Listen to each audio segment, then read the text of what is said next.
कल्पना कीजिए, एक ऐसी देवी जिनकी सिर्फ एक आवाज से ब्रह्मांड के सारे रहस्य खुल सकते हैं। एक ऐसी शक्ति जिसके आगे सरस्वती माँ भी नतमस्तक हो जाती हैं। जब शब्दों में जादू हो, जब वाणी में अमृत हो, जब संगीत में शक्ति हो, तब प्रकट होती हैं महाविद्या मातंगी। लेकिन क्या आप जानते हैं मातंगी का जन्म कैसे हुआ? क्यों उन्हें तांत्रिक सरस्वती कहा जाता है?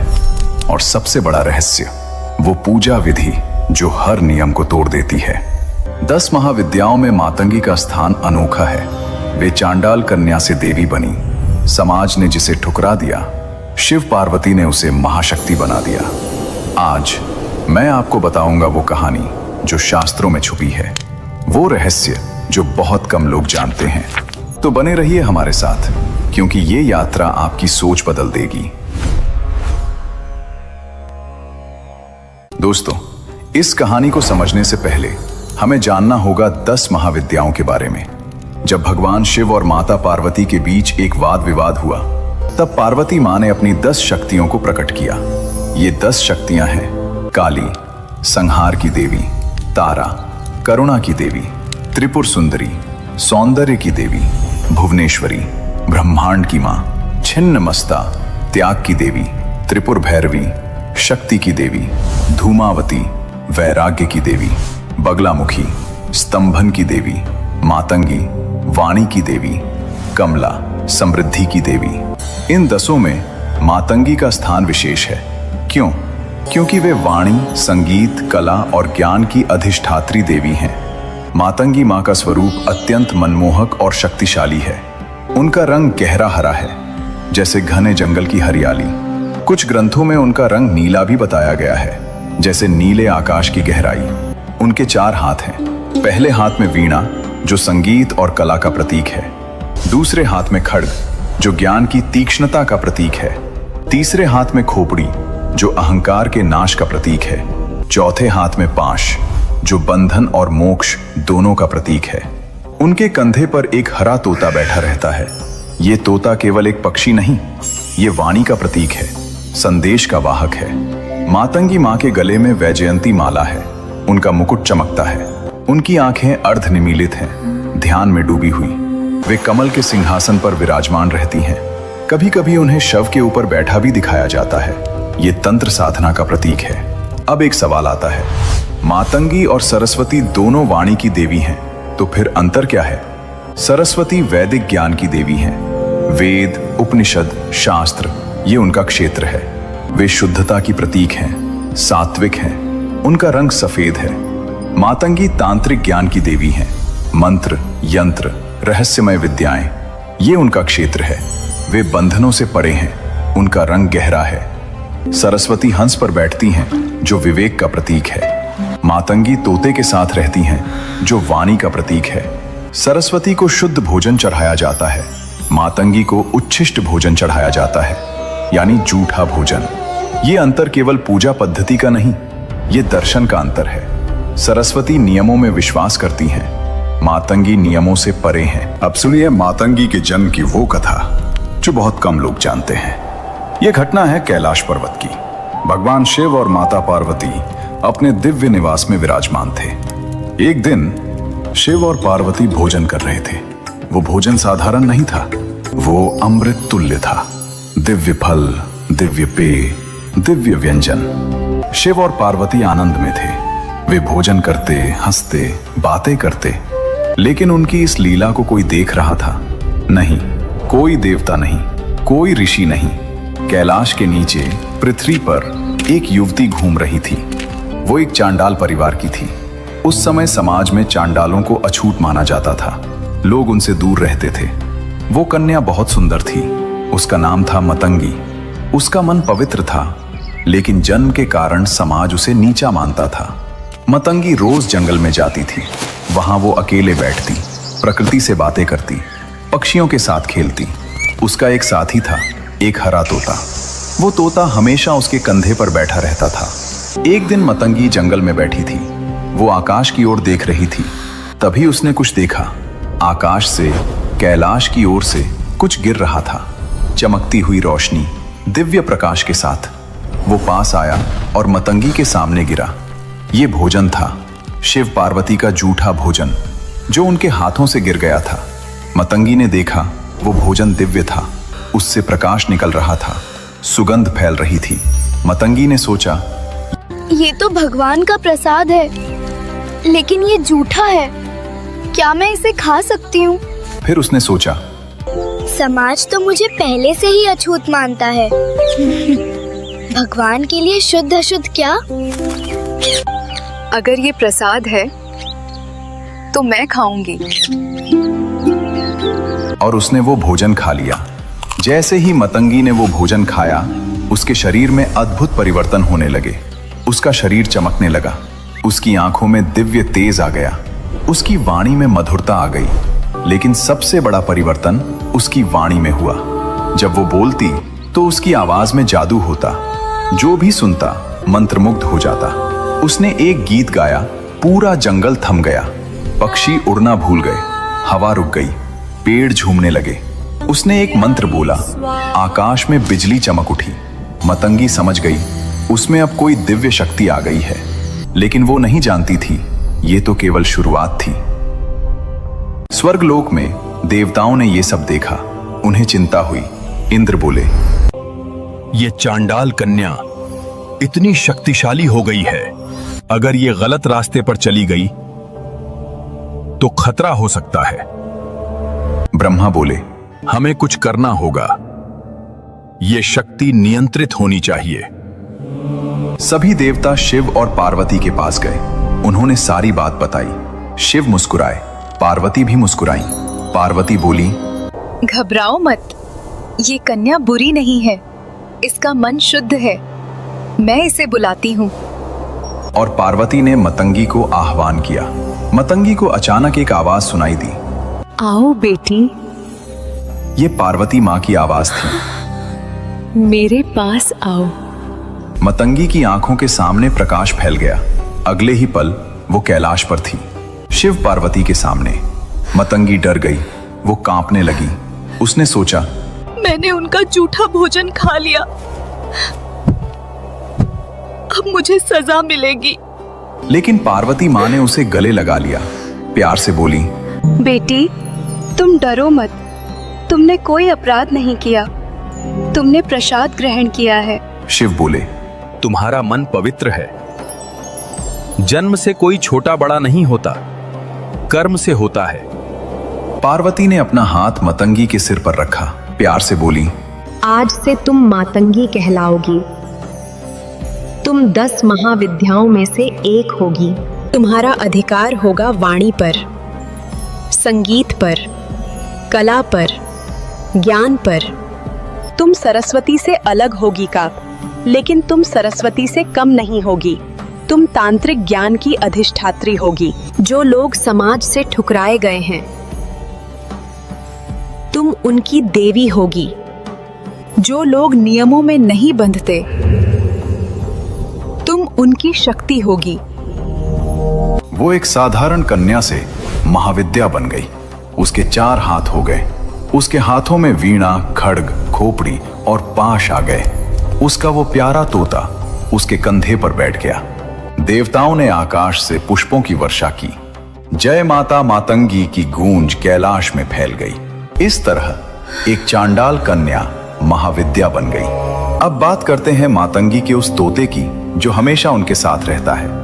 ये कोई साधारण तोता नहीं है, ये दिव्य तोता है और इसकी अपनी कहानी है।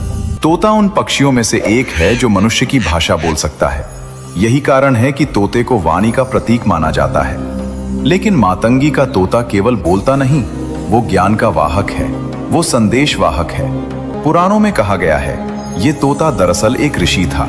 पिछले जन्म में वो एक महान विद्वान था, लेकिन उसे किसी ने श्राप दे दिया और वो तोता बन गया। जब मातंगी प्रकट हुई तो उन्होंने इस तोते को देखा। उन्हें पता चल गया कि ये कोई साधारण तोता नहीं है।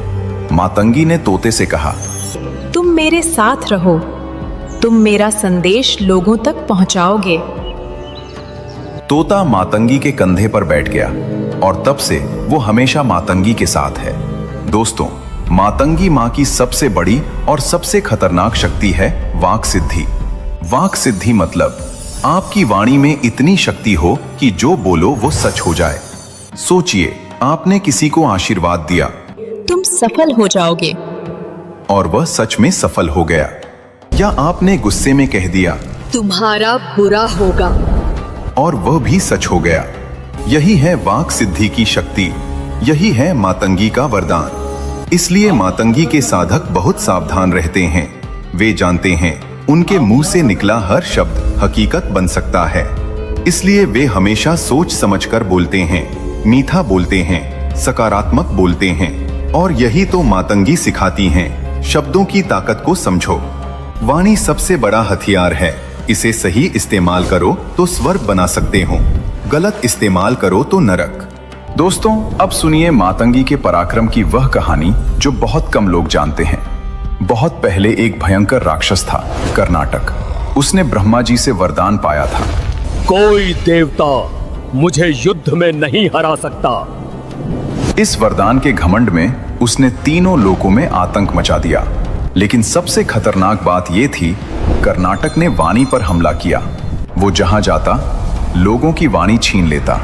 ऋषि मुनि मंत्र नहीं बोल पाते, गायक गा नहीं पाते, टीचर पढ़ा नहीं पाते।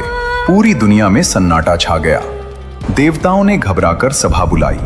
ब्रह्मा, विष्णु, महेश सब परेशान थे। ब्रह्मा बोले, मैंने वरदान दिया है, हम सीधे युद्ध नहीं कर सकते। विष्णु बोले, लेकिन देवी तो देवता नहीं है। शिव मुस्कुराए, और वाणी की समस्या है तो वाणी की देवी ही सुलझाएंगी। सभी देवताओं ने एक साथ पुकारा, ओम ह्रीं क्लीं हूं मातंगे, हे वाणी की देवी। आकाश में हरे रंग का तेज फैला, बादल गरजे, बिजली चमकी और प्रकट हुई महाविद्या मातंगी। हरे रंग की देवी, 4 हाथों में वीणा, खड्ग, खोपड़ी और पाश, कंधे पर चमकता तोता, आंखें तेजस्वी। देवताओं ने सब बताया। मातंगी की आंखों में क्रोध की चमक आई। बोली, वाणी मेरा क्षेत्र है, कोई इसे नहीं छीन सकता। मैं इस राक्षस को सबक सिखाऊंगी। मातंगी ने आकाश में गर्जना की, इतनी शक्तिशाली कि पूरा ब्रह्मांड कांप गया। कर्नाटक गुफा से बाहर निकला। विशाल काला शरीर, लाल आंखें, मुंह से आग, हाथ में भारी गदा। वो हंसा, एक स्त्री मुझसे युद्ध करने आई है, पल भर में खत्म कर दूंगा। मातंगी मुस्कुराई, बड़ी बड़ी बातें मत कर, तूने वाणी छीनी है, अब मैं तेरा अहंकार छीनूंगी। कर्नाटक ने गदा फेंकी, लेकिन मातंगी ने पांच घुमाया और गदा वापस कर्नाटक की ओर चली गई। युद्ध शुरू हो गया। कर्नाटक ने माया फैलाई, हजारों राक्षस पैदा हो गए, लेकिन मातंगी ने वीणा बजाई, दिव्य संगीत निकला। राक्षस अपनी जगह पर जम गए। फिर मातंगी ने खड्ग घुमाया, एक एक करके सभी राक्षस कट गए। कर्नाटक ने मुंह से विष की आग फेंकी। मातंगी के तोते ने पंखों से तेज हवा भेजी, सारी आग बुझ गई। अब कर्नाटक ने अपनी सबसे बड़ी शक्ति निकाली। एक काली शक्ति मातंगी की ओर बढ़ी, वाणी छीनने के लिए, लेकिन मातंगी ने तुरंत मंत्र बोला, ओम ह्रीं क्लीं हूं मातंग्यै फट स्वाहा। मंत्र इतना शक्तिशाली था कि काली शक्ति वापस कर्नाटक की ओर मुड़ गई। कर्नाटक अपनी ही शक्ति से घायल हो गया। वो चिल्लाया, मैं नहीं हारूंगा, मैं ब्रह्मा के वरदान से सुरक्षित हूं। मातंगी समझ गईं कि सीधे मारना मुश्किल है। उन्होंने अपनी वीणा फिर से बजाई, लेकिन इस बार संगीत अलग था, मीठा, कर्णप्रिय, दिल को छू जाने वाला। कर्नाटक का क्रोध कम होने लगा, उसकी आंखें बंद होने लगी, नींद आने लगी। ये मातंगी की माया थी, संगीत से मन को नियंत्रित कर रही थी। कर्नाटक की गदा हाथ से गिर गई, वो घुटनों के बल बैठ गया। मातंगी आगे बढ़ी, बोली, तूने वाणी चुराई, लेकिन वाणी केवल बोलने के लिए नहीं, प्रेम के लिए है, ज्ञान के लिए है, संगीत के लिए है। तू इसे समझ नहीं पाया। पहली बार कर्नाटक को अपनी गलती का एहसास हुआ। मातंगी ने पाश से उसे बांध लिया, फिर खड्ग उठाया। एक ही वार में कर्नाटक का सिर धड़ से अलग हो गया। कर्नाटक का अंत हो चुका था और फिर चमत्कार हुआ। जितनी भी वाणी छीनी गई थी सब वापस आ गई। ऋषि मंत्र बोलने लगे, गायक गाने लगे, बच्चे हंसने लगे। पूरी दुनिया फिर से आवाजों से गूंज उठी। देवताओं ने पुष्पों की वर्षा की। जय माता मातंगी, जय महाविद्या। ब्रह्मा बोले, तुमने मेरे वरदान की मर्यादा भी बचाई और कर्नाटक का अंत भी किया। विष्णु बोले, वाणी की शक्ति तुमसे बड़ी किसी की नहीं। शिव ने आशीर्वाद दिया, तुम सदा वाणी की रक्षक रहोगी। मातंगी ने प्रणाम किया और अपने लोक को लौट गईं। ये युद्ध हमें सिखाता है, वाणी सबसे बड़ी शक्ति है। इसका सम्मान करो, सही इस्तेमाल करो, क्योंकि वाणी में ही असली ताकत है। अब सुनिए मातंगी माँ की एक अद्भुत कथा। बहुत पहले एक राजा था, महाराज प्रताप सिंह।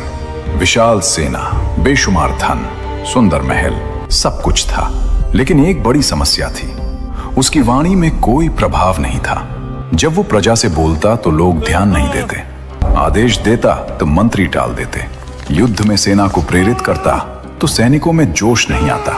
राजा परेशान था। मैं राजा हूं, फिर भी मेरी बात कोई क्यों नहीं मानता? उसने बहुत कोशिश की, बड़े वक्ताओं से सीखा, आवाज तेज करने की कोशिश की, लेकिन कुछ काम नहीं आया। एक दिन दरबार में एक साधु आए, मातंगी के उपासक। उन्होंने राजा की समस्या समझी। साधु बोले, महाराज, समाधान है, लेकिन कठोर साधना करनी होगी। राजा तुरंत तैयार हो गया। मैं कुछ भी करूंगा। साधु ने कहा, मातंगी मां की उपासना करो, 40 दिन की साधना। वे वाणी की देवी हैं। उनकी कृपा से तुम्हारी वाणी में शक्ति आ जाएगी। राजा ने तुरंत निर्णय लिया। उसने राजपाट मंत्रियों को सौंपा और जंगल में चला गया। एकांत स्थान पर एक कुटिया बनाई, मातंगी का यंत्र स्थापित किया और साधना शुरू कर दी। राजा ने पूरी तपस्या की, हर रोज सुबह से शाम तक मंत्र जाप करता। ओम ह्रीं क्लीं हुं मातंग्यै फट् स्वाहा। 108 बार, 1008 बार, कभी कभी पूरे दिन। जंगल में जंगली जानवर थे, ठंड थी, बारिश थी, खाने की कमी थी, लेकिन राजा नहीं हिला। 10 दिन बीते, 20 दिन, 30 दिन, राजा साधना में लीन था। 39वां दिन आया। राजा को लगा, अभी तक कुछ नहीं हुआ, क्या साधना सफल होगी? लेकिन उसने हार नहीं मानी। 40वें दिन की रात, आधी रात के समय अचानक कुटिया में तेज रोशनी फैल गई। राजा ने आंखें खोली। सामने खड़ी थी महाविद्या मातंगी, गहरे हरे रंग की देवी, 4 हाथों में वीणा, खड्ग, खोपड़ी और पाश, कंधे पर हरा तोता, सिर पर चमकता मुकुट। राजा की आंखों में आंसू आ गए। उसने प्रणाम किया। मातंगी मुस्कुराई। उठो राजन, तुमने कठोर साधना की है, मैं प्रसन्न हूं। राजा बोला, मां, मैं असफल राजा हूं, मेरी वाणी में प्रभाव नहीं है, कृपा करें। मातंगी ने हाथ उसके सिर पर रखा, फिर बोली, तुम्हारी समस्या वाणी की नहीं, हृदय की है। तुम प्रजा से दूर हो गए हो। तुम महल में रहते हो लेकिन नहीं जानते कि प्रजा को क्या चाहिए। अब जाओ, प्रजा के बीच जाओ, उनकी समस्याएं सुनो, उनकी मदद करो। जब तुम्हारा दिल प्रजा के साथ होगा तो वाणी में अपने आप प्रभाव आ जाएगा। और हाँ, अब से जब भी तुम बोलोगे, मेरा तोता तुम्हारे साथ होगा, अदृश्य रूप में। ये कहकर मातंगी अंतर ध्यान हो गई। राजा वापस लौटा, लेकिन अब वो बदल चुका था। उसने महल छोड़ दिया, साधारण कपड़े पहनने लगा, रोज प्रजा के बीच जाने लगा, उनकी समस्याएं सुनने लगा। किसान की फसल खराब हुई, राजा ने मदद दी। व्यापारी को लूट लिया, राजा ने चोरों को पकड़वाया। स्कूल में टीचर की कमी, राजा ने नए टीचर भेजे। धीरे धीरे प्रजा राजा के करीब आने लगी। लोग उसे प्यार करने लगे, विश्वास करने लगे। और फिर एक दिन जब राजा ने दरबार में भाषण दिया, सब हैरान रह गए। राजा की आवाज में जादू था, शब्द दिल को छू रहे थे। जो सुन रहा था वो मंत्रमुग्ध था। मंत्री, सेनापति, प्रजा सबने तालियां बजाईं। ये हमारे राजा हैं, जो हमें समझते हैं, जिनकी बात हम मानते हैं। राजा मुस्कुराया। उसने मातंगी मां को मन ही मन धन्यवाद दिया। ये थी मातंगी की शक्ति, जिसने एक असफल राजा को महान शासक बना दिया। ये कथा हमें सिखाती है, वाणी तभी प्रभावशाली होती है जब दिल सच्चा हो, जब आप लोगों को समझें, उनसे जुड़ें, तभी आपके शब्दों में ताकत आती है। अब बात करते हैं मातंगी के प्रसिद्ध मंदिरों की। भारत में कुछ ऐसे पवित्र स्थान हैं जहां मातंगी की विशेष पूजा होती है। पहला है कांची कामाक्षी मंदिर, तमिलनाडु। ये बहुत प्राचीन मंदिर है। यहाँ मातंगी की विशेष पूजा होती है। शक्ति पीठों में से एक माना जाता है। दूसरा है श्रृंगेरी शारदा पीठम, कर्नाटक। यह आदि शंकराचार्य द्वारा स्थापित 4 मठों में से एक है। यहाँ मातंगी यंत्र स्थापित है। बहुत शक्तिशाली स्थान है। तीसरा है कामाख्या मंदिर, असम। ये सबसे प्रसिद्ध शक्तिपीठ है। यहाँ 10 महाविद्याओं की सभी की पूजा होती है। मातंगी का भी विशेष स्थान है। चौथा है त्र्यंबकेश्वर मंदिर, महाराष्ट्र। यहाँ भी मातंगी की पूजा होती है। नासिक के पास स्थित है। पांचवा है प्रयागराज, उत्तर प्रदेश। त्रिवेणी संगम के पास मातंगी साधना का विशेष महत्व है। कई साधक यहाँ साधना करते हैं। अगर आपको मौका मिले तो इन स्थानों पर जरूर जाएं। मातंगी के दर्शन करें। इन जगहों की ऊर्जा बहुत खास होती है। कई भक्तों ने बताया है कि इन मंदिरों में जाने के बाद उनकी वाणी में बदलाव आया, उनकी समस्याएं सुलझ गईं, उनके जीवन में नई दिशा मिली। खासकर जो लोग कला के क्षेत्र में हैं, गायक, नर्तक, कलाकार, वे इन मंदिरों में जरूर जाते हैं, मातंगी से आशीर्वाद लेते हैं। याद रखिए, मंदिर जाना जरूरी नहीं है। घर पर भी सच्चे मन से पूजा करें तो मातंगी प्रसन्न होती हैं। लेकिन अगर मौका मिले तो इन पवित्र स्थानों की यात्रा जरूर करें। अब सबसे महत्वपूर्ण बात, मातंगी के मंत्र। मंत्र ही साधना की आत्मा है। सबसे सरल और शक्तिशाली मंत्र है मातंग्यै नमः। यह मंत्र कोई भी जप सकता है। इसे 108 बार जपें, रोज सुबह या शाम। इसमें कोई खतरा नहीं है। बहुत सात्विक मंत्र है। इसे बोलते समय मातंगी का ध्यान करें। हरि देवी, 4 हाथ, कंधे पर तोता। शांत मन से बोलें।